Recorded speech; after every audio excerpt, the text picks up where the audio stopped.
you'll hear a rap song one day and you'll go, I know that old song that this song must have sampled. And you realize like, oh, okay, this is how this song was made. And then you realize like, oh, this entire genre and R&B is all built on old music, and it kind of unlocks everything for you. And when that happened to me, I started making music, not DJing.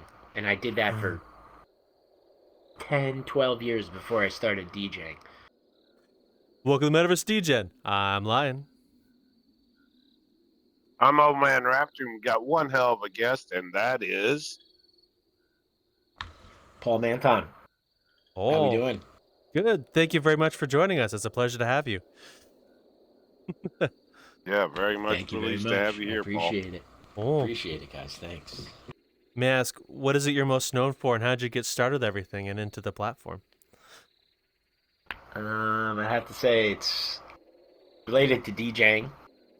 I came here for DJing. I would say it was my interest for DJing that made me want to join.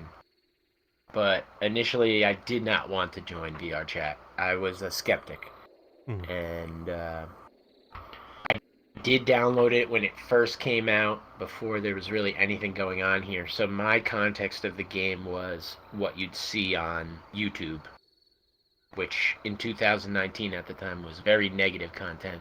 Not negative content, just the things that would filter to the trending tab of YouTube, I would say, would be people making fun of each other, or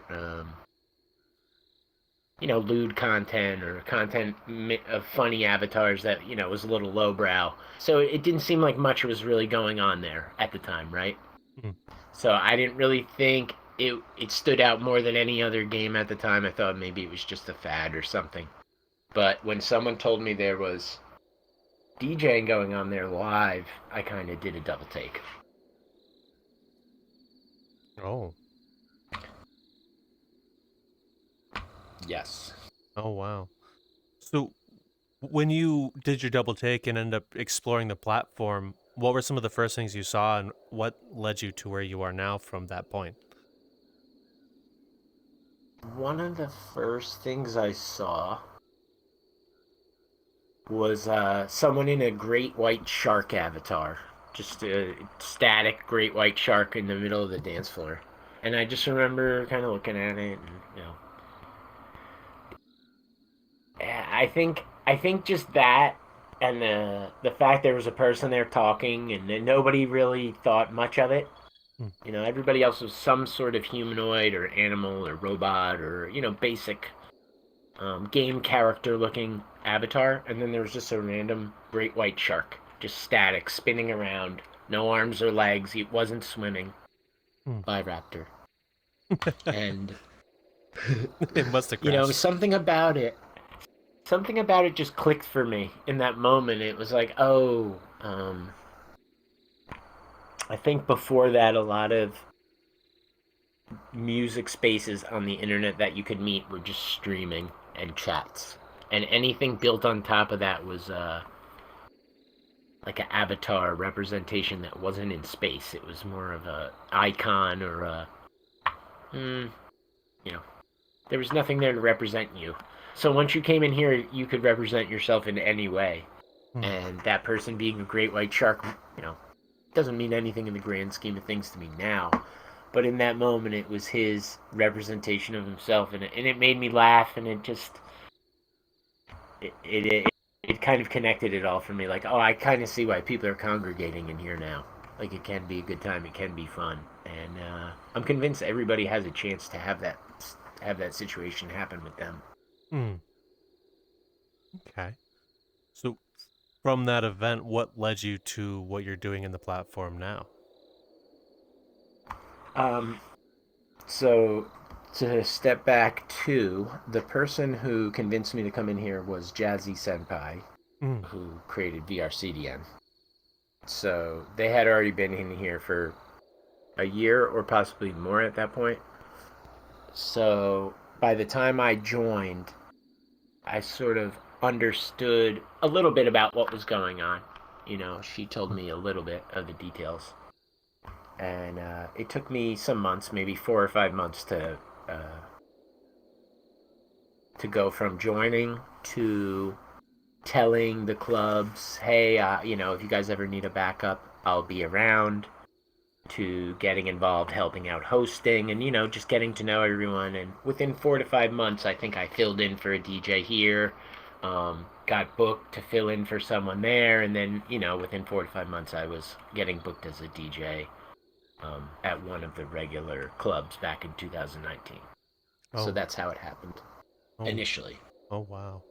And it just so happened that between 2019 at the end and halfway through 2020, the population of VRChat exploded.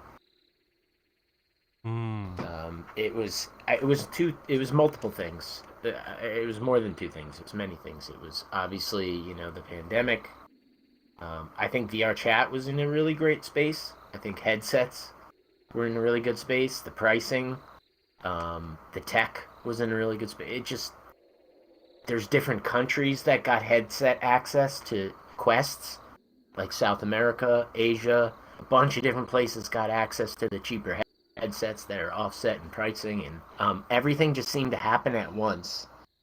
And I think I got very lucky that I spent a bunch of time learning this community before everybody came here, because a lot of those people were music people that I knew before VRChat. Oh, wow. So, it's not like I joined here the first day and said, "Hey, I want this place to be the way I want." That would be crazy business. Nobody should do that. Anybody who wants to join a community should figure out the way it works and see why it works. This place was amazing, and I still see the way it was when I came here. Every party I go to and every event I go to still has that charm. So I feel really lucky that I got to spend a bunch of time here before the population. It's 10 times as big as it was 4 years ago, I'd say. Wow. If not bigger. So it's nice to see old faces, and nice to know that the DNA of this place is still, reminiscent. So, But Okay, and on that's, that yeah. on that note, since you're that close to what it's starting that out and everything else like this, what's the weirdest thing you ever seen in VRChat when you came in?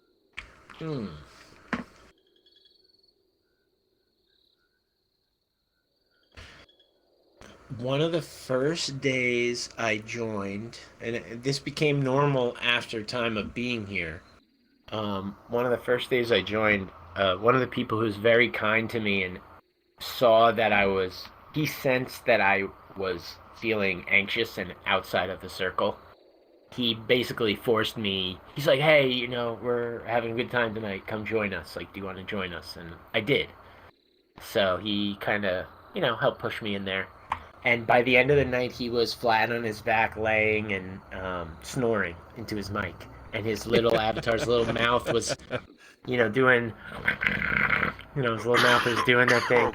And I was brand new on desktop. I'd never really spent time with anybody in VR before, so it was kind of crazy to me to see him like collapsed on the floor, and his headset was obviously next to him, but his mic was picking up his snoring, and I was just sitting there laughing so hard, thinking like, "Oh my God, this guy really just fell asleep. He was so drunk, he fell asleep in his headset." And that's a totally normal thing for us to see now and understand what's actually going on. But that's something I saw my first night in here, and it's not a crazy thing in the grand scheme of life, but when you compare it to all the other kind of music or event spaces that you can experience on the internet, it's kind of a little different to spend time with someone at one who forces you to come be social with everybody, and then after the party's over, you see him asleep, and you get to laugh at him like passed out at the end of the night. It felt a little bit different than just going to like a Twitch event and it's over at the end. Okay. So I got a bit of a question for you as well. From when you first entered with a shark and some of the beginning tales you told us about, what about the scene made you want to stay and continue participating in it?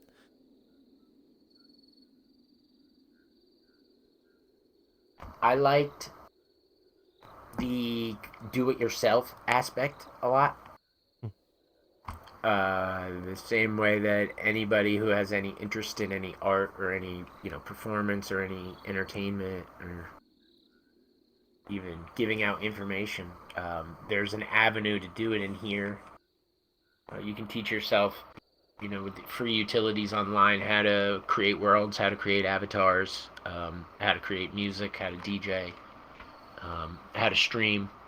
All that stuff is stuff you can find online, and there's definitely people in these communities who learned in here who would be glad to teach you. And I don't think they're too hard to find either, so. Okay. So from that point when you started participating and after Jazzy Senpai pulled you in, how many things have you participated in since then? And what were some of your favorite memories from that? Yeah, I lost count a long time ago. It's been, save for a few months here and there, where I took less events on or whatever.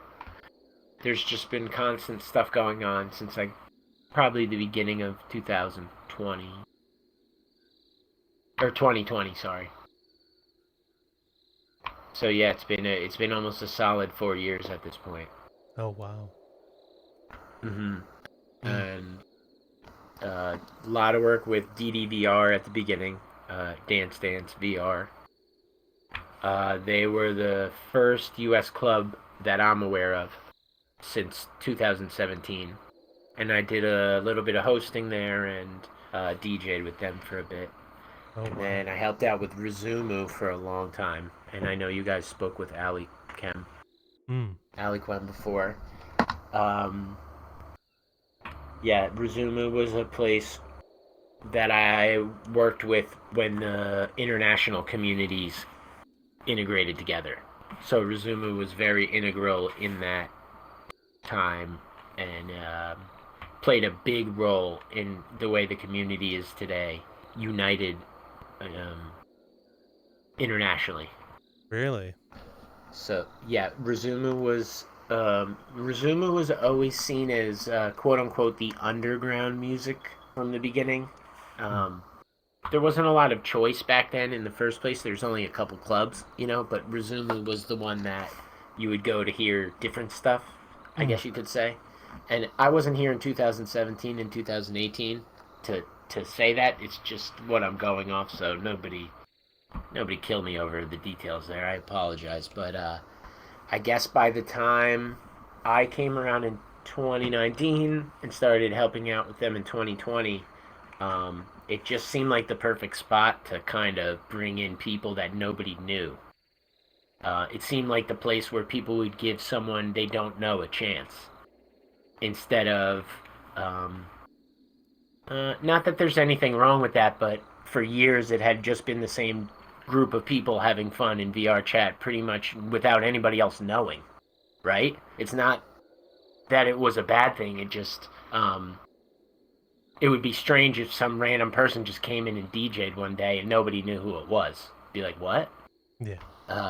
There's so many people that had wanted to DJ, so it almost seemed like I was a little worried about doing it, because I was changing the status quo, but at the same time, I also felt like even me joining in is changing things, so it can't stay the same forever, and I don't know. I'm glad it went that way, but you can hear my reluctance. I don't really understand it myself. What was it like seeing the scene grow from what it was when you entered to where it is now? Because nowadays, when we have conversations with DJs and club owners, the DJ pipeline is a common thing. This one friend dragged them into this one place and convinced them to DJ or run a club, and now they're doing crazy things in VR. What's it like seeing it grow from where you started to now? From the moment I joined, there was one thing I was definitely certain of, and that's that all the music people in my life I knew would love it here. I knew they would love the ability, the same aspect as me, is the do-it-yourself aspect. That it's not even just I don't make avatars and I don't make worlds, but that the people who do get excited about it, and I get to enjoy it with them, and that's exciting. And just being in that environment makes me want to do what I do and share it with everybody else too. And I don't really see that happening in too many places. So I knew people would love the music aspect, but as time's gone on, like I've grown to appreciate the community aspect of this place just as much, and the kind of camaraderie aspect of, I guess, diving in here, full diving in here. Even though I'm not in VR like most people, like the immersion is on another level, where like what you were saying about this. Uh, I what can you repeat the question? Oh, what was it like seeing the scene grow from when you entered to now, from how you're describing it started to now there being like DJ Yeah, pipelines, yeah. people being pulled into various aspects of the scene Right. regularly? So I always say I expected people to to grow with the music side and people enjoy and be like, oh, wait until it grows musically too, along with how many people came in here. But it's blown my mind the way people have made tools for this, like the timeline and just like the organization of the work done by people organizing all the parties. Things like you guys keeping a historical record of people from our community of all walks, community members, creators, people that make things work in here. It's really nice to see everybody finding ways to contribute to this place, and of course, from my selfish music aspect, it's insane to see different groups in the United States, in Europe, and in Asia, and in South America too, doing events through their groups, crowd funding money and pooling money and using their own resources to rent places and, invite their communities out to real life events. It's mind blowing. Um, Hmm. there's obviously thoughts of next steps, and it's hard to think of here, but it's not impossible to imagine. Hmm. And how do I feel about it? I don't know. It's hard to understand from the inside, right? Because I see what's going on, but to me it just feels like I just got here and it's just the same old fun place that I like to play music, and I try to keep it that way. Hmm. So so it stays that way for me. Okay. So there's a question I want to ask you based upon some of the things you said. We're pulling some musicians you know in real life. Did you have any experience DJing or in music outside of VRChat? Only on Twitch. Oh. So, or I did play a few times in real life before VRChat. It was the bulk of what I did before VRChat was just DJing at home in my room, just messing around, having fun. It wasn't really a thing I was going after. Um, would I have liked to do it in real life? Would I have liked to make money doing it? Of course, but it wasn't. I started doing it when I was like late 20s. I was already working and stuff, so it wasn't like a big aspiration in my life. So it just so happened that with VRChat, it became something a little more prominent and important because I got to do it so easily, so often, and be motivated by the different people and friends and stuff like that. I think that's Hmm. really what it was. Oh, wow. So how did you get started And doing? Oh, sorry. I think you just helped me connect that too. Like I Oh. never really thought of it that way. I never really thought of it that way. But VRChat definitely, kind of put a little spark in it all. Hmm. That is the tale we've heard quite a bit with a lot of people who are doing various Mm-hmm. aspects. Is some people have had little tidbits of things, or even big things outside of your chat, but it's something about the scene sparks Mm-hmm. creativity and drive. It was super accessible, Mm. and when I wasn't doing it, there was other things in here that were going on. Maybe like what I wanted to do, or maybe kind of related, but it was guaranteed to inspire me, at least, or at least be a good couple hours of time spent. So, very easy to be around this community and feel like you're accessing the community you want to output into. I guess that keeps the blood flowing, right? Yeah. Whereas before this, I think it was like 4 solid years on Twitch, and that's like really self-motivated too, but it's a really solo thing. Even if you're doing a group thing and you're rating each other, it's still pretty solo to solo to solo thing, and you're I guess those couple conventions you go and DJ in real life a couple times a year, which is what I was doing, was kind of like, it was keeping us going. But VRChat, being online and every day you can come in here if you want, which over the pandemic was a lifesaver, really was like the spark, I'd say. So what or who were some of those inspirations from VRChat that ignited your drive for music? Oh, really, I remember Wally was scratching like crazy when I came in here. And I don't remember if I saw him the first night I came in here or whatever, but everybody was so excited, and like, seeing people dance in VR is crazy to me.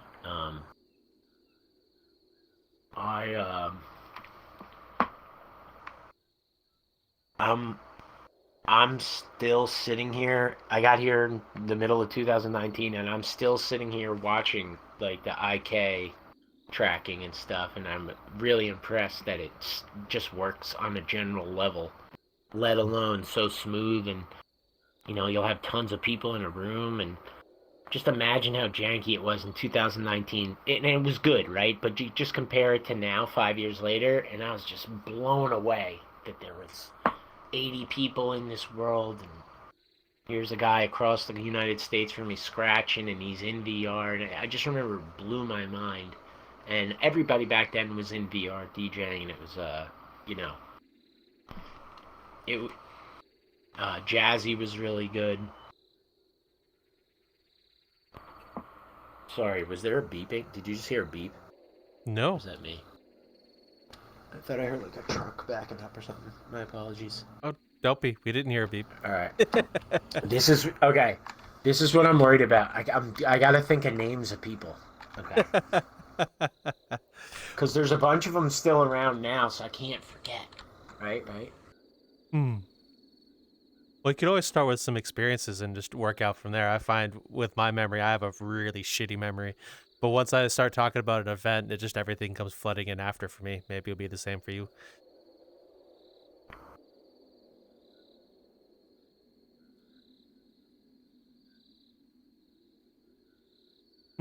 First one that came to mind I can't talk about. It was like 2 DJs fighting. Oh. It was like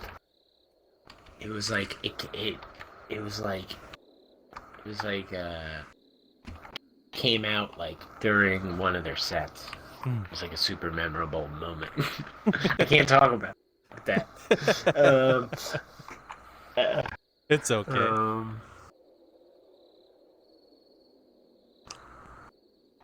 I remember someone brought it up like a couple years later. Someone was like, "Oh my god, I heard about that in Second Life." Oh. And people were talking about that thing happening in another game. We were like, what? It's just a very strange situation. I've never had any interaction with that game, so it's very moment. Alright, so your question was about DJs who inspired me. Yeah, DJs, places, events, people that have inspired you. Since you were talking about it a little bit. I'm trying to get... There's one guy... He doesn't DJ here anymore. I wish I could... Oh, Czar Potato. Yeah. Alright, so am I can just pick up any time? Or I'm not really sure what's going on. Also, I moved around a bunch. That's all good. I moved the camera back to catch you moving around, so you're all good. Cool. The first day I joined with Jazzy, when I saw the great white shark, we were at, can't remember the name of the club, but the DJ's name was Czar Potato. And he was just like a wild party style DJ. He was playing like Snoop Dogg, like smoke weed every day, remixes, just crazy nonsense party music. And I just remember laughing at that shark and just laughing at the guy DJing. He had a ton of energy. He was dancing around, jumping around. I just remember thinking like, oh, there's people having real fun in here, you know? And just thinking like, yeah, this is, I could see myself like coming back and checking this out, because I bet like on certain nights it probably is a good time in here, you know? You get a right group of people together, it doesn't really matter where you are. Like you get like a good DJ, you get some good music, like it could turn into a good old night, right? Yeah. So I was thinking, you know, because you know, I didn't hear anything about partying. I heard about live DJing, right? And online at that point, what does that mean to me? I've been online since like the mid 90s. So to me, music online was streaming music. There was no, like, YouTube had like did music videos on there at that point. I don't even think there was like much else going on. There was, you know, at a certain point, Twitch was the only thing for meeting online and doing music together, and that was not very congregating. It was a very one sense sort of shared experience, audio. So VRChat, just you hear, oh, there's live music in here, there's live DJs, cool. And it is a Twitch stream. You're watching up on the screen, you're seeing them on the screen, but I don't know, there's a whole other element in here where everybody's got voice and everybody has a body and everybody shares the space, and it just clicked in that moment for me. And I guess that memory is the one I always come back to and think like, I know that if anybody lets their guard down enough, that they could have that memory too, and want to come back, you know? It is very common for me to see, like, some of my friends I've met here in VRChat. I won't give names for their own privacy, but I remember when it first came in, they were hesitant to even take part, and then once Raptor. well, no, Raptor's been here longer than it was some other people, and they were hesitant to even take part, but the moment they started taking part, they went all in for it. Like, they went from being the e-creature in the mirror to doing content, taking part in giant community events, and you could just watch them go full into it right after. It's nice to see that out of people. Legit yourself. Yeah. I've seen it kind of crack the shell. Before I said someone helped me like push into the circle and, you know, be social, and you know, that might make me sound like I'm a not outgoing person. That couldn't be further than the truth. I love talking to anybody, anywhere, anytime, but I think everybody naturally has a little bit of that feeling of I'm an outsider when they're brand new somewhere. And I definitely felt that when I walked into the first place I went to, and there was people in circles everywhere, and you know, I felt like the groups were established. I felt like I didn't know anybody, and it was so nice when that person noticed me. He could, even though I was in desktop, he noticed me looking at their group. He could tell that I wanted to like listen, and I wanted to like, you know, interact with them, and he, you know, that's the difference in VRChat to me, that he could notice my wanting to be part of that group. That was something that you don't experience in any other thing that we had before this. Maybe real life we could do that, but I'm not sure. So I have a bit of a question based upon some of the experiences we've talked about so far. How different was it for what you did with Twitch and some of the real life events in those days versus what you're doing now?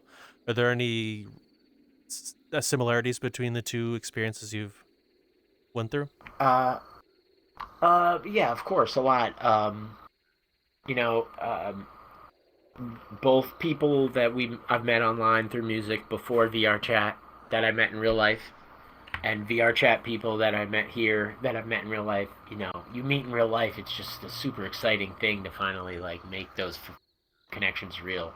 But the difference definitely when you meet VRChat friends in real life is after that initial icebreaker awkwardness of introducing yourselves and being like, yes, this is that person that I've known for years. You're like, oh, I've spent so many hours in a room with this person already. I feel very familiar with them already. I know their mannerisms a bit. I know how they laugh. You know, I know. I can tell when they're in a good mood almost. I can tell, you know, you've spent that time with them where you're not just like sending in text back and forth, an email back and forth, a thread back and forth. You've actually just spent like that time together where you're not, you know, I don't know. It's a very interesting thing to see how that converts. So they're both great, but VR has this little edge to it where you spend maybe more immersed time would be the best way to say it. I can definitely see and understand that with the whole, like, understand people's mannerisms. I think the only thing missing if you're in VR is face tracking, and that's coming quick. And one thing I noticed at ShelterCon NYC, there was someone I noticed from across the room, and I knew who they were, without having ever seen their face, just based on the way they like buckle over when they laugh, like what the way their shoulders would drop, you know, because I'd seen that hundreds of times, right in front of my face, you know, and it kind of like tied it all together for me, and then something kind of undercut all that, which is when I met them after we had our, you know, initial hellos, and I'm saying hello to the next person, and they're looking at me funny. And I'm like, what? And they're like, oh, you're so different than in VR. And I'm like, what do you mean? And they're like, oh, you never stop moving in real life. So the opposite is true too, where I'm in desktop in VR chat all the time, and I meet people in real life, and they're expecting me to be this stationary, statuesque person. And, you know, I'm just like anybody else. I'm dancing around to the music, I'm bopping around, saying hello to everybody, and you know, it's a very funny thing to see that all come together in real life. Kind of made me realize I express myself very differently than everybody else in here, too. It's just something I don't think about. I just kind of do what I do. So, may I ask, what was ShelterCon like, and was that your first VRChat IRL event? Yes, it was. It was great. There was a meetup, a bunch of DJs organized. Silent organized it. She VJ'd it and DJ'd at it and found us a great place, which is a bar slash arcade called Wonderville in Brooklyn. Great spot. And rented it out. The owners were great. Let us basically have our run of the place and hold a pre-party there.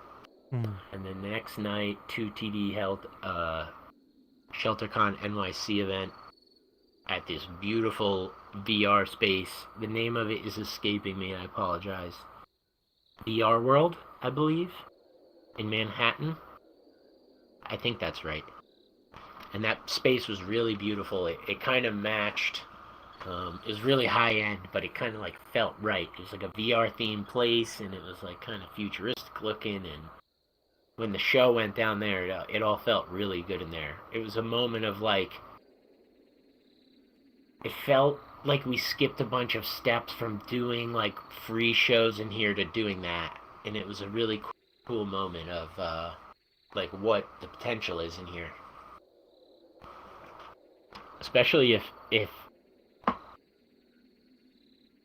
I don't want to say like sponsors are required, but I feel like we're doing some cool stuff, and like it's cool to think about what could happen if certain people noticed and made more of it. So it was nice to see that stuff happen, come to fruition in real life. We've heard quite a bit about ShelterCon, so as a question to you, someone who knows of Shelter and 2TD, did the whole event feel like Shelter to you in real life versus VR? You wanna hit up the arcade after this? We've kind of played every arcade game like a million times. Yeah. What about the record store? They didn't get anything new in this week. Seems like there's like nothing to do. Hey kids, heard you all need a little bit of fun in your lives. What the hell are you? Oh, I'm Letty, and I'm here to show you two improv. Improv? Isn't that for nerds? Listen, you and you are both here in VRChat. That makes you and you nerds. So, allow me to take you all to Skits and Bits Improv. Oh What god! the hell just happened? Welcome to Skits and Bits Improv, a fun, welcoming, and creative community, all surrounded about the basis of improv. Hey Robert, I've heard you're bored of the soup. Yes, and actually, oh my god, this is so much soup! Jesus Christ! I'm not ever gonna get used to that. I'm gonna be sick. And we host improv workshops available to all skill levels every Saturday at 6 p.m. Eastern. So come join us. Lottie, you can't be just teleporting and ruining the scene like that. Oh, don't worry, I got that covered. Allow me. No. What the hell was that? This is where we host our shows every last Saturday of each month, 6 p.m. Eastern. Check out how we perform. You have to stop doing that! Change! You have to keep doing that?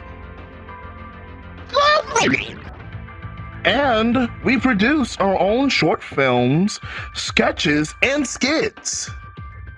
Wait, what the hell's a skit? All right. We're in a skit right now. That's right. So, come and join us, everyone. But do note that this group is meant for ages 18 years or older. So y'all little kids, get out of here, go, bye, sayonara, go, bye. So, what do you think about joining us for improv?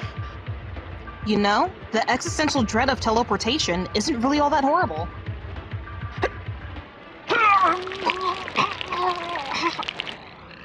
Join us for improv today. Skits and Bits. I think the main thing to me, like what that means to me, and you know, he's been here for a long time too, from before COVID times, or I guess right at the beginning of it. So in my opinion, like same time I was talking about when it started to grow. It's the thing that the thing that makes Shelter is like the people that, you know, go there regularly, and the people that identify with it, whatever that means, whether it's you go once a year or like you go when you get off work, if you can, you know, whether you get into the main or the overflow, it doesn't really matter. It's like how you identify with it, and that's kind of how I felt at the place. It was like it was the people of Shelter. So yes, it absolutely did, and it kind of it doesn't really make sense to say this, but you know, I went to Japan and that felt like Shelter too. Does that make sense? When I met everybody from there too, and when I met my Counter-Strike friends in high school to go LAN, that felt like Shelter too, because it was like my friends, right? Yeah. And that's you know, that's what I'm really trying to say. And I know that might sound corny, but you know, that's I hope everybody else that was there, that's what they got out of it too. Is like that's what we've all been doing here, and that's why we all do it. We built all this stuff together. Nobody told us to, and nobody made us. So like let's take good care of it and do more. Like, let's make it better and do it for more people and stuff like that. Like, that's the kind of thing I like to see and hope that people take from it. Okay. So, may I ask, from all the experiences you've had in VRChat, what are some of your favorite memories from the platform? One of my favorite memories, there was a New Year's event. It was the first year that VRChat did an official music event with the DJ community. And we did a New Year's event, and they built a great New Year's Eve world. It was their first iteration of the ball drop Times Square world.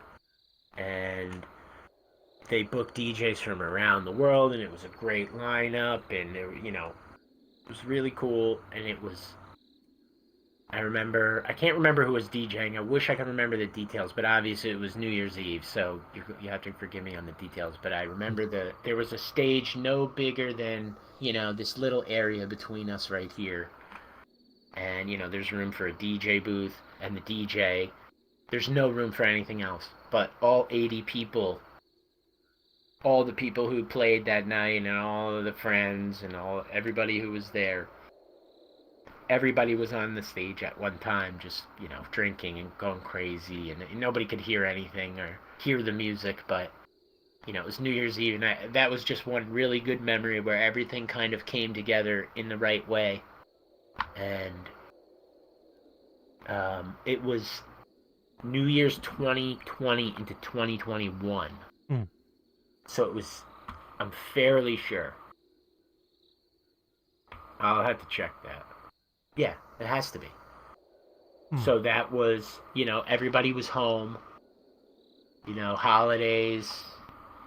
People are still working, I think, from home. But that, I feel like that holiday, the New Year's, everyone was home. Everyone was free off work. Everyone was online. It was definitely a record-breaking night for VRChat that night, like one of the first, I remember. And yeah, it was a really great memory, and there's still so many people I can remember from that night that are still in here 3-4 years later. So definitely a great memory of just the height of silliness, and the height of you can't hear anything with no earmuffs in 2020. What about that memory sticks with you, may I ask? What about it makes you remember it?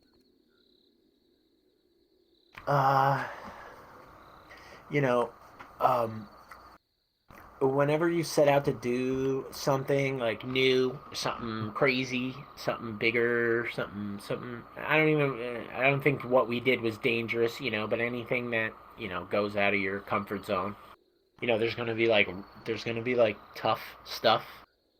It might even go terrible. It might even go horrible. There might even be a fight. It might even be a disaster.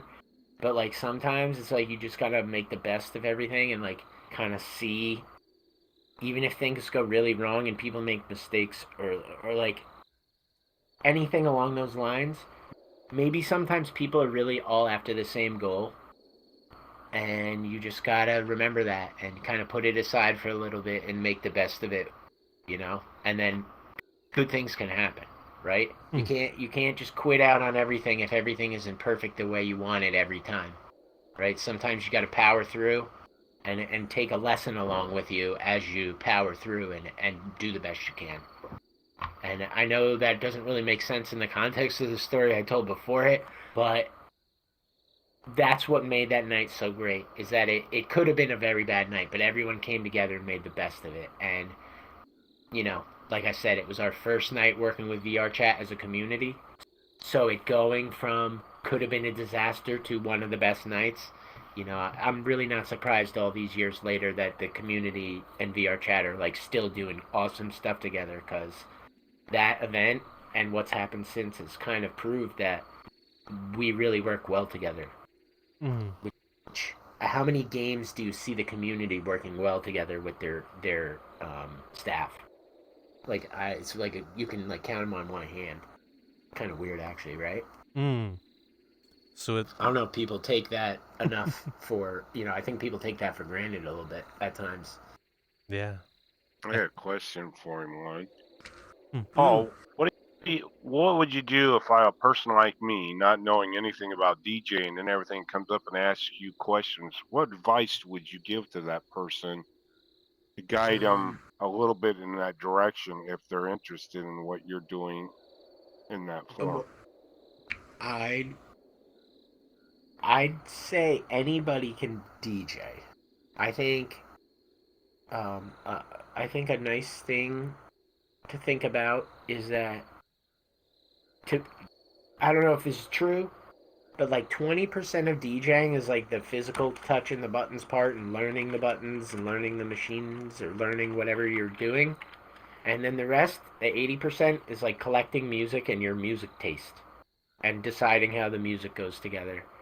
So 80% of every DJ is like just you, Raptor. So whatever your taste is, I don't know. I don't have a taste like you. I don't know what kind of stuff you listen to in your free time. You might be able to bring something here to this place that nobody else does, right? And if you wanted to learn, I could sit you down and teach you the basics of the machines and the basics of the software, right? And go through that stuff. But I think the best thing is to really just show you that stuff and like show you how to start and then just let you go crazy. Just pull your favorite music in there and see what happens. See if something hits you. See if you enjoy it. Right? Okay. Gotcha. I It'd be a think weird. everyone I think it'd be a little weird. Paul, it'd be a little weird to be like somebody listen to the Beatles playing their music backwards, so there's some weird thing that you're not supposed to hear in the background. That'd probably be me. There's a lot of events in here, most geared towards dance music, I would say, the vast majority. But there definitely are events here for like obscure music and, off the wall stuff. Definitely places I've seen that you could play backwards music. I don't know if people are dancing for it, But if you want to play that kind of stuff, there are definitely events in here and parties in here that you can play obscure, weird, left field noise. So yeah, I guess from my perspective, anybody could be a DJ, Raptor. Okay. It's more about you. I've got another one. I got another one. Sure, hit me. When somebody does come up to you and everything else like this, and they listen to your set and everything else like this, what do you get out of that person saying maybe, hey, it's the first time I've ever heard this or anything like that? What do you get out of from that when that person sits there and talks to you about what you're doing and what you're going and what goes on? What feedback do you throw back to them? What feedback do I throw back to them, or how does it, what do I think of them? Both. Both. Yeah, okay, both. So Both directions. So anytime anybody has any comments for any DJing I do, I'm always so happy because, it's also very fine if people have no comment, but for anybody to go out of their way to say something, whether it's a compliment or criticism, the compliments, man, it might be something simple like great set or something, but hey, man, it's not every day someone says something nice to you. You go walk around the city for a day and see if someone says nice to you. So I try to like be glad about those things, and I'll ask them if they want the music, they want the track list or anything like that, or if I plan to upload it, I'll let them know if, and see if they're interested in maybe wanting the link when I do get it uploaded.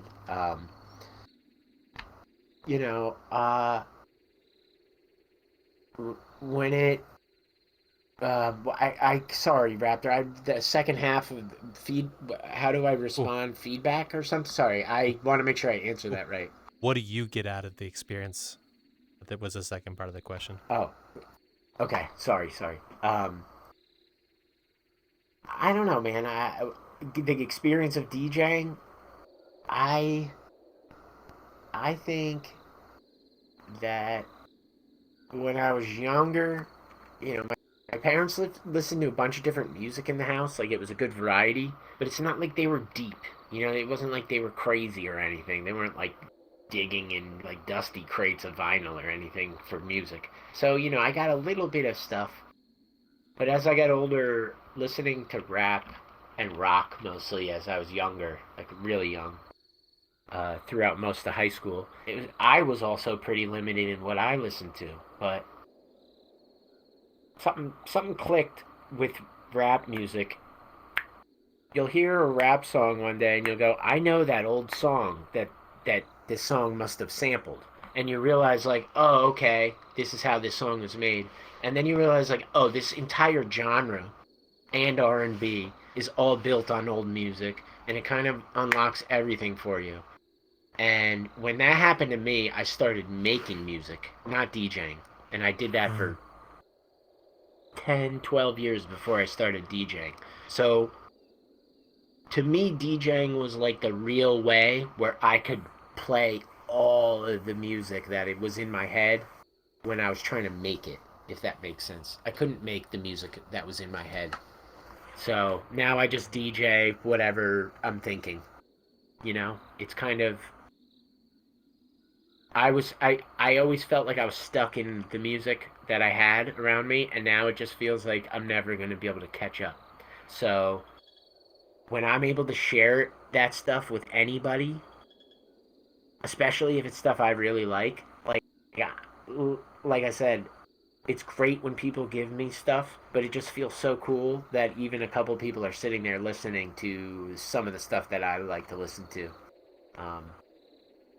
Because my whole life I felt like my parents, my friends, coworkers, anybody, whoever's riding in the car with me, girlfriend, whatever music I was playing, nobody seemed interested in listening to anything but whatever was normal, like, and everybody listened to. So it's kind of nice to be able to share whatever weird shit I'm listening to right now.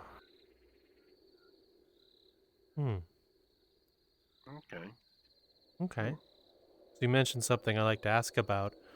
You make your own music. What started that, and what were some of the things you were inspired to make, and why? That's like, that's a very, that's one interpretation of what I was doing. It's what I was trying to do. It was mostly, like hip hop and like R&B-ish type stuff. More like, it was more like skeletons or ideas, like sketches, like drums and bass and samples.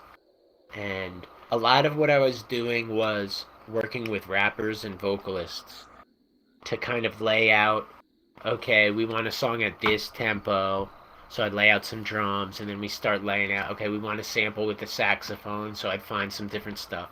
And basically what my catalog of music is just a whole bunch of different ideas that if one of my friends or artists I worked with wanted to make it into a song, all those elements are ready, cut up into different pieces to kind of take it to that next level where I or someone else would kind of polish it up. So my music stuff never really went anywhere beyond that, and nothing I really did ever went anywhere. And it was just kind of something I did for fun while, after work. It wasn't really something I was, going wild with. So it's something I wish I was better at, but I'll admit I was not good. It's more just for fun, and I think I kept it that way for a reason, which I'm happy with.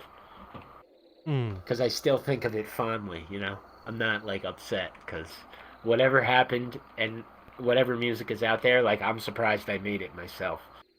So it's kind of nice.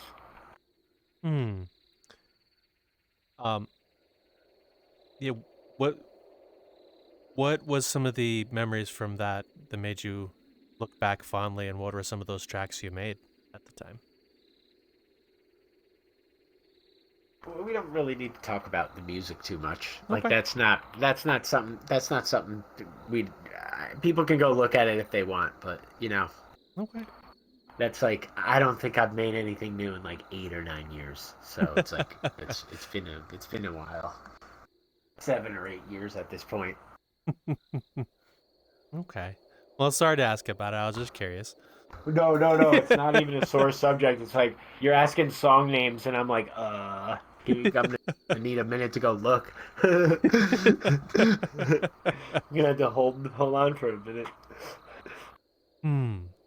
So there's one thing I'd like to ask as well, is you've mentioned that VRChat reinvigorated your spark after hearing some of the stuff so far. What did you do after you were invigorated or inspired from the platform afterwards? I really just started DJing more often. Started organizing parties. Started supporting other people individually and or like their organized parties as well. And just kind of started keeping an eye on what everyone is doing, what they like to do in terms of what types of music they like to play, or that way when it's my turn to book people or my turn to organize an event or my turn to DJ an event, I know who's around to book the right people. Or if I'm DJing with a bunch of people, I know who I'm playing with, so I know what the person before me might play, etc. I can prepare better by keeping an eye around here. So I keep getting off track on the questions you ask. Oh no, you're on a Drink more coffee, damn it. You'll be okay. It Just is the put coffee. No, it down, is the okay? coffee, man. I'm like getting all Oh, it's hopped the up over coffee. here.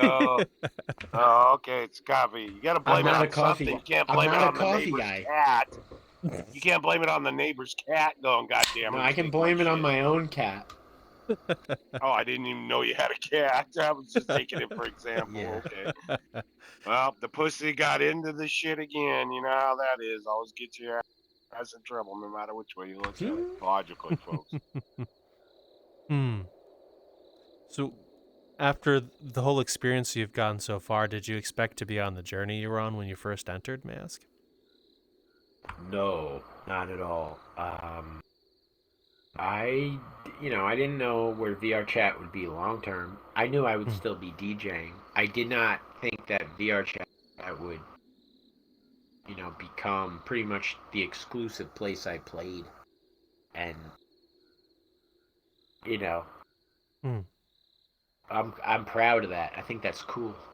I think it's really cool that I get to play in a place where I get to walk in and I hear like 4 different languages in front of me, right? Like, not everybody has that chance. Even if they live in a big city, the place that they go into regularly might not be that, like, accessible to just everybody. And I feel like that's a pretty cool opportunity that when I got in here, the community was very small, so it was impossible to see that it would be like a global gateway to anything. So, yeah, this is nuts. And I'm sure other people you've interviewed have echoed the sentiment that, like, VRChat is in its own bubble and nobody outside really understands what's going on in here. And I feel like there's little parts of the music part leaking, but it's very specific and it doesn't benefit VRChat itself. Like, there's little parts of the music world leaking out and they're doing things in real life, but it's not, that's not gonna like help all of VRChat, it'll help in little ways, but I wish everything could help everything. It would be wonderful, huh? Yeah. Well, I remember a conversation we had with Tupper where he mentioned, I think it was Tupper. I apologize if I'm wrong by this. I probably am, but I believe it was Tupper that said, like, at TwitchCon, when you're going around seeing people interact, like people who've never been in VRChat before, you'll see shelter merch on people who've never probably don't even know what it is. So bits of VRChat outside of like specific niche meme songs are leaking out to people who probably don't even know VRChat exists. Right. It's breach containment. Mm. Something like that. Yeah. So it's out there. It's nice to see. So, with your experience you've gained from DJing and the club scene, and if you're going to that specifically, has your view of the platform changed at all over time? Yeah. My view of the platform definitely changed by getting to know people on the community staff, the community team and the staff. Them spending time with our community as well, and just seeing their the decisions they make about features and the way they engage with the community, and what I brought up before about them actually staying dedicated to not just the music community. They seem pretty dedicated to the community at large, and having that around here when we basically put in nothing to get all this is a pretty good feeling. So my feelings about VRChat over time, in general, have improved. Feelings about the DJ community in VRChat have definitely improved. I guess both have been growing in strength side by side. Okay. Is how I'd see it. Wow. So, the more you spend time on the platform, the more it sounds like you seem more inspired by as well, if I'm understanding. Yeah. I'm continually amazed. One of the Japanese groups that throws regular events in real life. I don't think this was. It might have been a sponsorship, half like friend did this for them. But I saw they had like special label printed craft beer with their party's logo on it. Oh, wow. Like not just a cheap printer, computer sticker printer. Like it was the actual brewery made special edition, this type of beer that we brewed special for so-and-so clubs, whatever event on this date. And I was like, what is going on? How did we progress to this point? And, yeah. It's I'm continually surprised, so I don't know where the potential's going. So the only thing I can do is think optimistically about it, I can't imagine what's going to happen next, because I only just came in here to see DJs in VRChat, That's all I hopped in here for, for just to check it out.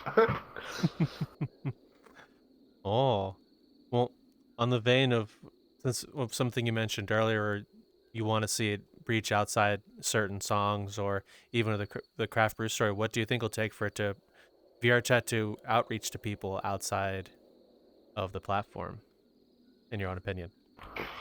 I think I'm gonna get controversial here for a second.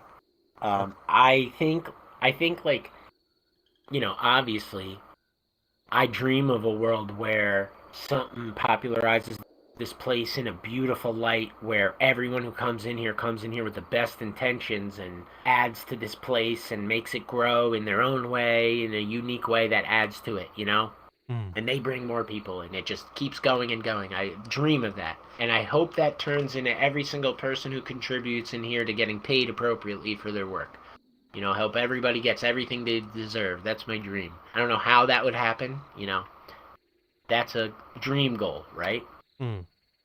But I don't know, I don't know if people actually really, the people in here actually really want people to find out about how great this place is. Because I think if everybody outside of here knew everything that was going on in here, they would want to check it out, and it would very quickly become not like here. I don't know how, but you know what I mean. Like, I don't know how it would happen, but it's the opposite of what I was saying before about everything being perfect and everyone getting what they want. I feel like somehow people are not seeing how pushing this in the wrong direction will turn it into that, like a nightmare instead of a utopia.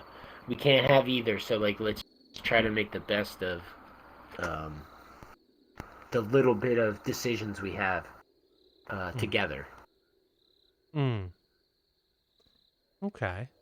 Well, this is my own opinion on that topic as well. If there's any hope, Sure. from what I've seen and heard of during COVID, when people came in because of COVID, I don't think VRChat changed in that influx of people. In fact, I think a lot more people feel inspired to show others what they enjoyed doing, which in turn inspires others. At least from what I see as an outsider looking inwards at that time period. Definitely. So if that's any consolation of the future when more people come, I see a similar vein happening. There's just so many very intensely inspirational people or intensely inspired people here that I think will keep that heart of VRChat still there. I agree. There will always be the people keeping the communities burning, the passion of each community burning. I know I offered a pretty fatalistic extreme on both ends there. But I definitely agree with you that, as long as there's people in communities willing to kind of onboard, and kind of work, everyone comes in here excited. Everyone comes in here surprised by the person snoring. Everyone comes in here wowed by all the things we've seen a million times. We have to kind of be kind and remember what it's like to have that first experience and make sure we don't spoil it for those new people. But I think the fatalistic thing I was talking about was sort of the what's it going to take for this place to like explode into something major and huge, where it becomes like, I think if that happens, there's going to be like record labels that are hiring VR people. You know what I mean? And that could be like this place will very quickly turn into a, I don't know if that's true. I don't know if that's whatever. But right now, this place is a place where we have control of it, and we kind of say what happens, and I don't know. I just, the next level, people always talk about that. How do we get to that point? Money or more numbers or something different, something bigger, something better, something different. And I always say, like, what is wrong? Look, can you like just spin the camera around? Oh, yeah. Look at everything we got. Look at everything we got. I know it's not much, but we got it, right? Yeah. I don't know. That's kind of how I see it. Like, I think people are. I know you're not asking what's next because you need it and you want it. It's just a question. But my question is, what's wrong with what we have right now, and like, how can we optimize this? Not even optimize it, just like enjoy it more. How can we optimize our enjoyment of what we have? Because we sure as shit haven't tried every option we have in Unity yet of cool party ideas and cool game gimmicks and cool avatar ideas. So it's like, instead of rushing to the goal of what's next or what's gonna blow our mind next, let's keep fucking with the things we have, and that's how you figure out this like weird little quirk and this weird little trick, or the way you combine these two things, and you have this new thing that nobody else has done before, because you've spent time with your thing and gotten to know it in a way where you can now do something with it. I don't know. That's how I see it. We're gonna rush to something that we don't need while we have something amazing right here. And that's what I hope, because I agree with you. I'm wondering what's next all the time too. But as we're having this conversation, I'm thinking of the Steam chart of the concurrent players just rising and rising and breaking records and rising and rising. So it's like, I don't know how much more growth VRChat can expect. I've never seen a VRChat or a headset advertisement in my life on TV or on the radio, or like, you know what I mean? I don't know. It's great. This is amazing. I don't know how their financial numbers look, but from a player standpoint, it's crazy. It is crazy. I don't think a lot of outside companies will be coming in too quickly. From what I see a lot of companies coming out of VRChat homegrown. Like, for example, we have Hash Studios, and they're doing stuff. You have Shelter making merch. You have the LPD that grew and filed themselves under their own company. And I'll see you see a lot more of that than the other way. People coming in. You're gonna see a lot of people coming out. At least that's me. I mean, honestly, people like, I don't know, Meta did their thing with like doing meetings and stuff in Meta, and it's like, I remember when I first got in here, Miss Stabby. I don't know if you've interviewed Miss Stabby. We have not. Or heard of We Miss haven't Stabby. the pleasure yet. Great DJ. Really crazy tech wizard, VR crazy. I remember watching her edit an avatar in her overlay. So she was in Unity in VR in her overlay in 2020, probably 2019, and I was like, it didn't even compute in my mind back then, you know, because I didn't have VR at that point. Yeah. I was like, what the hell am I watching her doing right now? She's working on her avatar, so I know it's her. I know she's working on her own stuff, but she's in VR, and she's like, got the thing, and I'm like, oh man. So, I don't know. We can build on that so much. We can keep building on that kind of stuff so much more still. And I wonder what's next and what's coming on, you know, how we can remix and edit all of these tools that we have in here. We're just scratching the surface. It's like, people are, how do we make the art better, right? How do we make the movement nicer? How do we make all these things more refined? It's like, once we figure out all that stuff and it's really nice and everybody's mined that to the deepest point, it's like, all right, now we have all these tools. How do we work with them together and make them change in relation to each other? Which relationships are cool there? And then people start to develop new stuff based on that. It kind of reminds me of what the shader people are doing, you know? They're like really digging in deep there. You know, that kind of exploration deep into, you know, all those really deep settings. Okay. Sorry if I reached a sore subject. No, I'm going off on tangents on every single question you're asking me, and I'm feeling really bad for you. Oh, don't. I don't apologize at all. It's what I want. I kind of want to get like... I'm wondering... Oh, I'm here to interrupt your current video, ask you a favor. Down in the description, down that way, is a link, metaversedegen.card.co, which you have a whole bunch of other places. If you wish to continue following us, we have Twitter, which I run for us, which you get updates and other stuff and random thoughts from me. We have a Discord where Raptor, I, and the entire crew and all the other people we know will be over there hanging out. We game there fairly regularly or hang out in there, so feel free to go over that way and come chat with us. We'd love to meet you. We have a Spotify now. Surprise.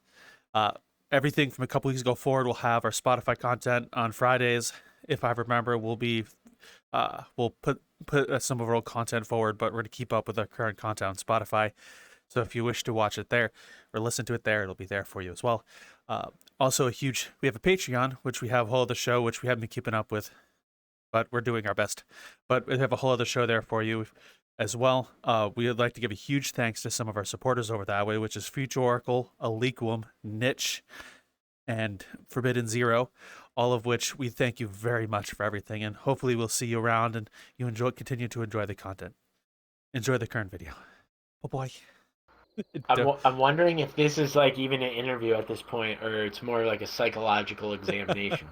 Well, we've not kind that of... you're giving it, just come like on, Paul. just to display. Psych him out. I want to see display the this. You madness. don't get it very often. Well, psych this bitch out and go, wow, have fun with it. Well, to be honest, we've never really been... I don't mind speaking my mind. One way or the other. We've kind of been a hybrid. If it's any consolation. We've always kind of been a hybrid between interviews and conversations sometimes. There are times there's straight interviews and others where it's kind of an in-between. Hey, anything's fine with me, man. As long as it's natural, it's cool with me. And I feel like it's, pretty good. All right. Well, natural and coffee. Coffee, I don't know if that's natural for me. A little unnatural. Well, what have been some venues or experiences you've had that have surprised you or wowed you, may I ask?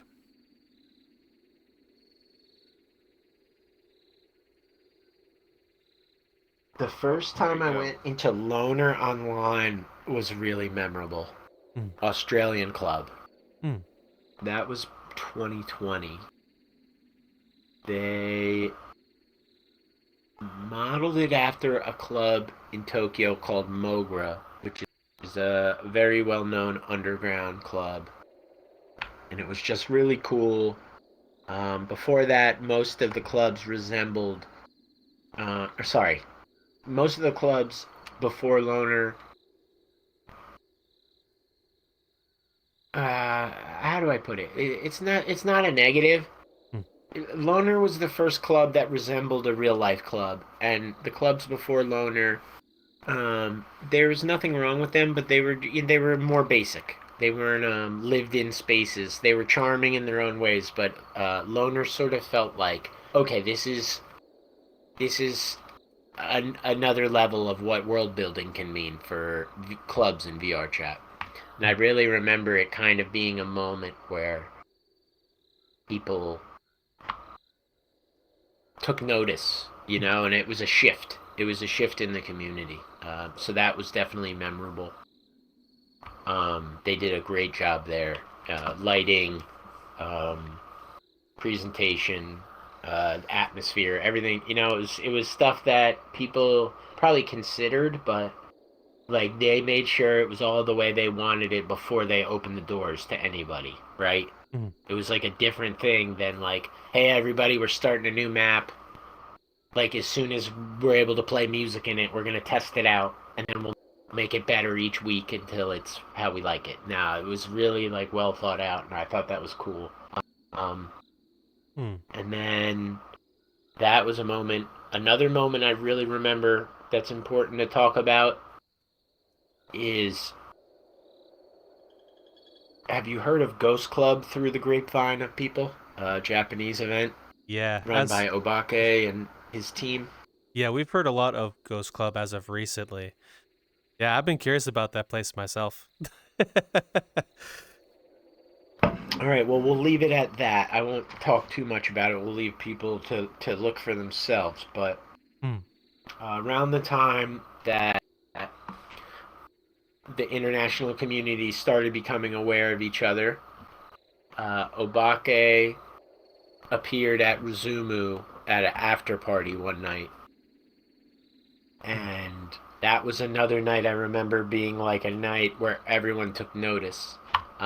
It was one of the first nights I remember an entire instance of people, an American instance. Like, I don't remember hearing anyone talk for over an hour of music. I heard voices, but it was like it was like a barely any talking for an hour, and it was like one of those first moments, and this was a long time ago, so don't really compare it to how you would compare the community today or at any point in the last 3 years. There's nothing bad back then, but people were more focused on drinking and having fun. People were brand new to partying in VRChat and going to events in VRChat for the most part, in my opinion. So it was a very different atmosphere. And I remember people really stopping and listening to Obake's music. And it was like instead of it just being background music for most of the people that are usually at a party, it was like they were at a concert. And it was like stop and turn and look at the guy who's making the music. And it was like shoulder to shoulder in VR. It was like a stuffy basement, and it really felt like it was. Everybody was just standing shoulder to shoulder, head nodding, jumping around, no one talking. And it was one of those moments where I remember after it was over, everyone just stood around and was like, wow. And that was those two moments really stand out to me as like seismic shifts in this community. That I don't know how many people are around or how many people remember it or compared to things that I wasn't around for, I don't know how they stack up, but those are two times that I remember kind of things changing after those days, so cool memories. What about those instances do you think had the impact on the scene that you're speaking of? Loner really set the tone for like presentation, like I said before, and like taking maps serious. taking like your vibe serious, Hmm. like curating a vibe of a event. You know, and that's everything from the poster to the, taking the artist photo and making graphics for the world. So every artist you have that plays there has a little spot in your world, and then there's a spot in the world that has all the posters of your past events. Like, they did a really good job of like thinking of all the little things and buttoning up all the little things, and just before it ever opened, they were already thinking of all, they had places in their map for all those things that were going to come in the future, right? All the future posters for their, so it's like,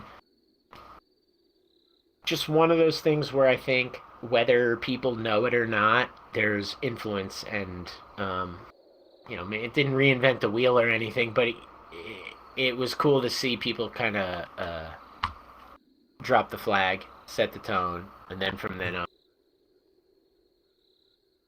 on a different way.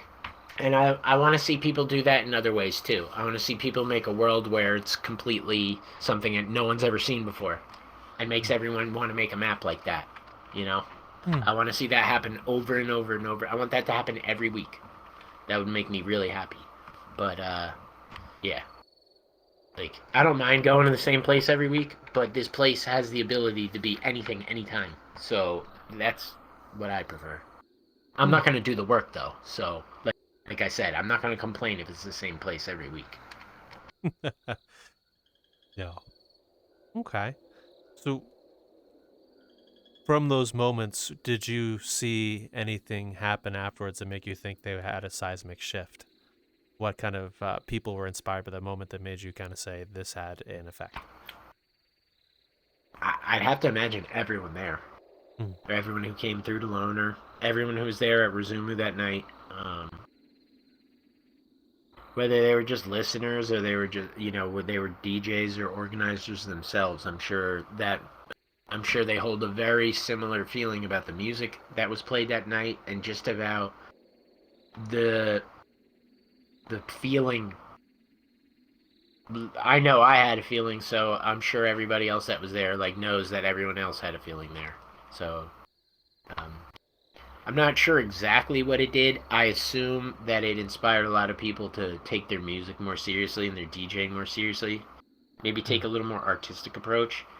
Maybe play a few more backwards songs, Raptor, and not be scared to do what you want to do. You know what I mean? Like, I know you're not a DJ, Raptor, but you're hitting on something near and dear to me, and that's that you shouldn't really worry about like what you think other people would want to hear. You're DJing because you're picking what to play. Like, it's not like anybody's paying me to be in here, but still, it's my choice of what to play, right? So if anybody's in there to listen to me, it's kind of like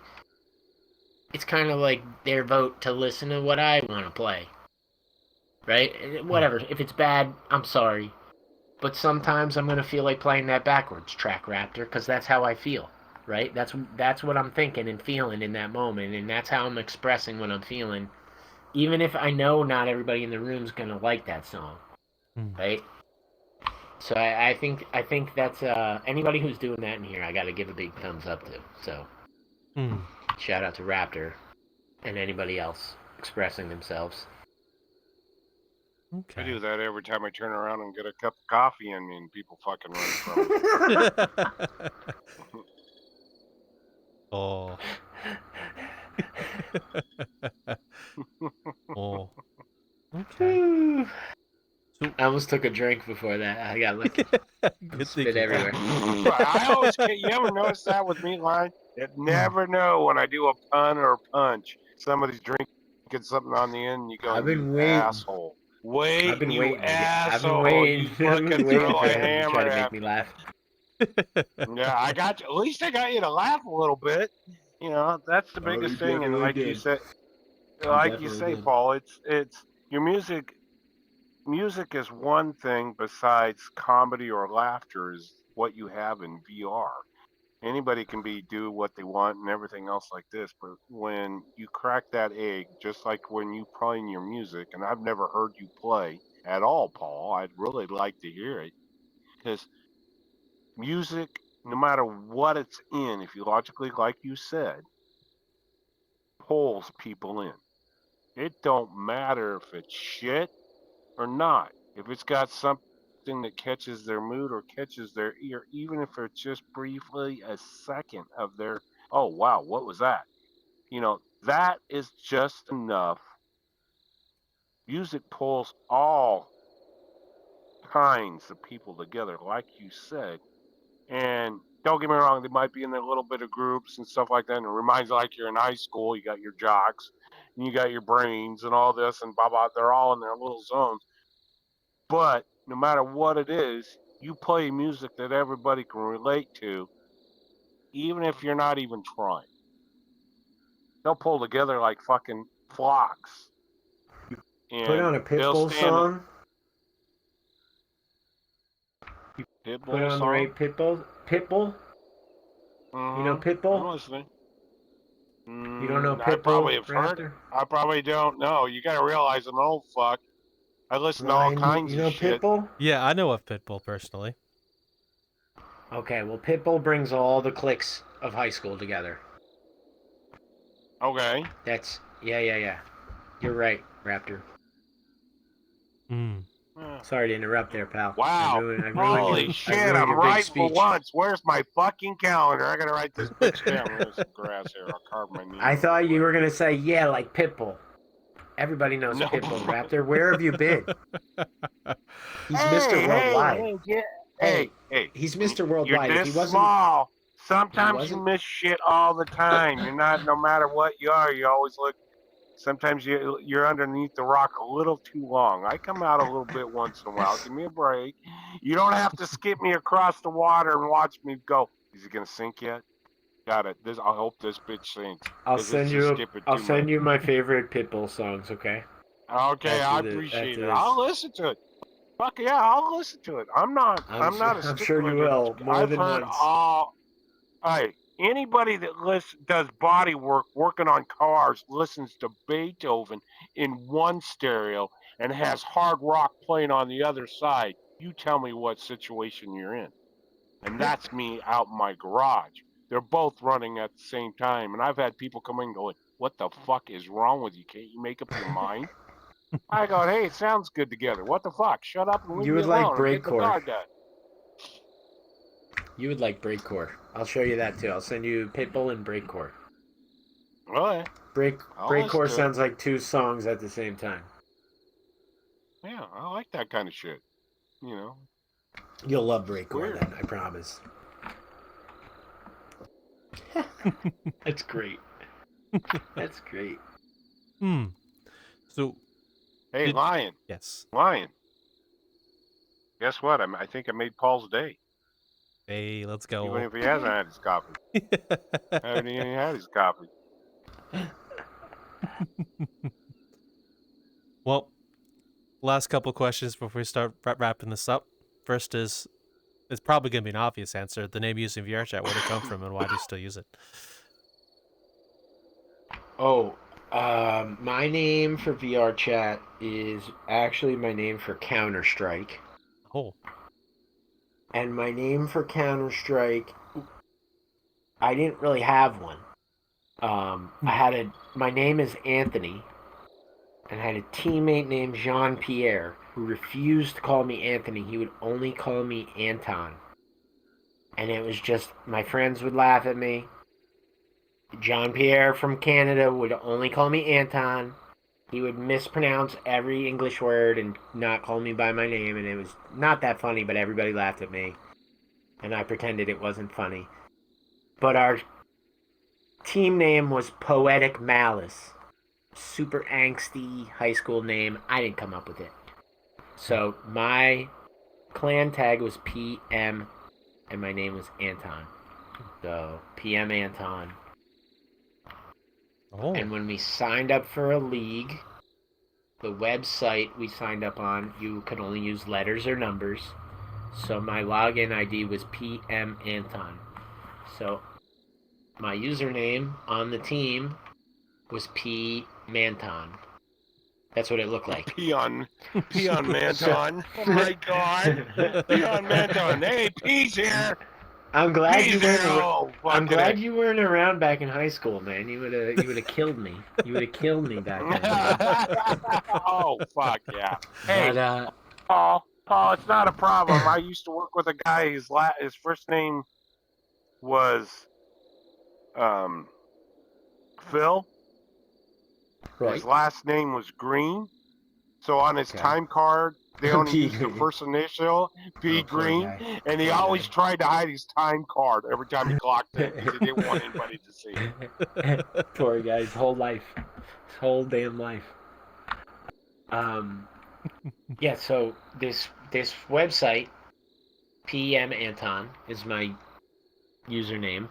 And one of our opponents one day, it's a friend of ours that we see at LANs locally all the time. He randomly, we're playing his team online, he randomly sends a chat message to us and he says, "Hey, is your real name Paul Manton?"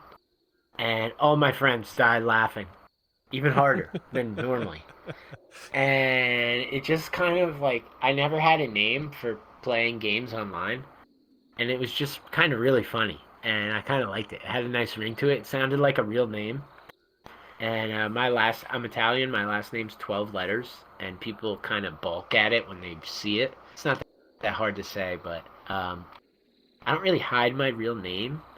This name just seems real, and it stuck, and I didn't plan on using it, and it just happens to kind of work.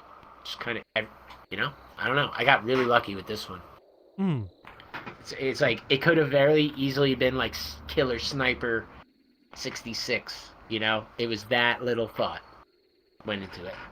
I didn't pick nothing. It's a very unique way to get a name. Thank you for sharing.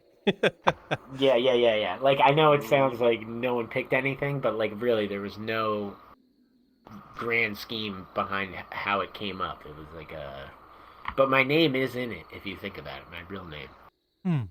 A little bit. It's hiding in there. It's tucked in there. Oh, wow. His name is Man. Okay, that time I did have a drink in my mouth. That was super close. I fucking got him. My face was over my DJ gear too. I would have been in big trouble, dude. And the last question, the avatar you're in, where'd it come from? Is there anything about it that means anything to you? Oh. Okay. So this avatar is by Pickle Barrel, actually, who is a avatar creator and VRChat player. When I got the avatar, I had no interest in it. Someone else was interested in grabbing any goose avatar. Myself and friends of mine pick avatars in a different way than not most people. The way we pick avatars is which ones make us laugh the most. That's usually the only category that matters, right? Nothing else really matters. And I remember they really specifically wanted a goose avatar. They were in VR. I was in desktop. They were taking forever to get their VR on. So I was sitting there and I joined the Goose World first, checked the different avatars, and decided, oh, the one in the raincoat's pretty funny, since geese are pretty much waterproof. That's just kind of silly, right? It's a cheap laugh. That's good enough for me. The other ones was like a goose with boobs in a bra, like goose with big muscles. And I was like, yeah, I guess, but those weren't doing it for me, right? And I wound up cloning this one, and my friend came, and they were like, oh, that one's good. You took the only good one, basically. And really, that was it. There's not much other thought process. I didn't say to myself, like, this is my new exclusive avatar that I'm using. It wasn't, at that point, it was every week I would find something stupid that I thought was funny and would use it. And I think what happened was that was around the time that I started being in the Japanese community more. So people would refer to me as the goose. So it kind of became, yet again, other people kind of being like, I guess that's what he is. Every time we see him, he's in a goose avatar lately. So Paul is a goose. That's really how this happened. But after having this avatar for maybe 2 or 3 years, I met Pickle Barrel, the creator. We had a mutual friend, and he is a very nice fellow. I think he's as surprised as me about all of it. You know, that this avatar anybody knows of it. You know, it's just a funny, silly avatar, but it's got some meaning to him, and that's cool. I got to learn about that, which is pretty cool. Oh. And he's got some other stuff that you can check out. It's Pickle Barrel, one word. So definitely try to support them if you can, because they make cool stuff, and it's not all lo-fi like this. This is supposed to be a pretty blocky example of an avatar. So. Well, thank you very much for sharing that. I appreciate hearing all about you, and it's been an honor to even get to meet you. Thank you so very much. It's not. It's appreciated, man. I really enjoy meeting you and everything else like this. I ain't gonna call you Paul. I'm just gonna call you the man. Oh, you please call me Paul. Guys, thank you so much for having me. I really appreciate it. No problem. I love what you guys are doing. Keep doing it. You guys, every time I reload the YouTube page, I can't believe how many more interviews there are. There's so many interviews. There's so many communities in this game that I don't even know about. So I need to catch up a little bit, honestly. Because just getting through all the ones of people I know, I haven't even been able to do that yet. So I don't know. Well, good luck trying. I don't know. I only know of 2 people who have seen all of our content, of only 2. So good luck. You guys are like the One Piece of VRChat content. Oh, no. You're not wrong. I love One Piece. All right. I don't know. I don't know. That's a crazy thing to say. You guys better live up to One Piece. All right. Oh, we'll do our best. That's all I'm saying. Well, if anyone in the audience wishes to reach out and find you, how would they do so? Not for me, for you guys, and for VRChat, and for everything, you know? I want to see that. I want to see you guys get a live-action remake of this. Because I want to see who plays you guys. I want to see who plays Raptor in the live-action remake of Metagen. Metaverse Degen. Man. Okay. Who's gonna play? Who's gonna play Raptor? No fuck. Low key, I would love to see Danny DeVito play Raptor. What? Yeah. What the fuck? Oh, God. Oh, Danny DeVito and Henry Cavill. Yes. That'd be something on his end. God. I don't know. I have no frame of reference of what either of you guys look like, so I just went for the opposite of Danny DeVito, kind of, a little bit. Well, with that said, if there's anyone in the audience who wishes to reach out and find you and get to know some of the stuff you do, where would they go? Just search for this name. The only thing that you won't find me on this name is Twitter. You gotta put MR in front of this name on Twitter. I feel so bad for the dude on Twitter with just my regular name. Don't bother him. I don't bother him. I just, I don't want any crap with him. He's cool. Alright? I don't know why I said that. I've never had a problem with him. But I wish I could just say search my name. But if you do on Twitter, you'll find a guy that's not me. So, Just look for the goose, I guess. Okay, well, for all those who want one easy place to find Paul Manton stuff, if you go in the description, right down that way, all those links will be right down there for you to find. So hopefully, Mr. Paul Manton on Twitter won't get goose pictures through his DMs on Twitter. Oh, okay, yeah. Well, Thank you. no problem. With that said, is usually the part we give you, the audience, something, your own question, and I'll give you this. For those VRChat players, what is one of your favorite meme funny avatars? I think at this point, a few people have mentioned that's one of their favorite things about VR is the goofy stuff. And so, with that said, we'd love to hear yours. And as always, Mr. Raptor, you know the thing.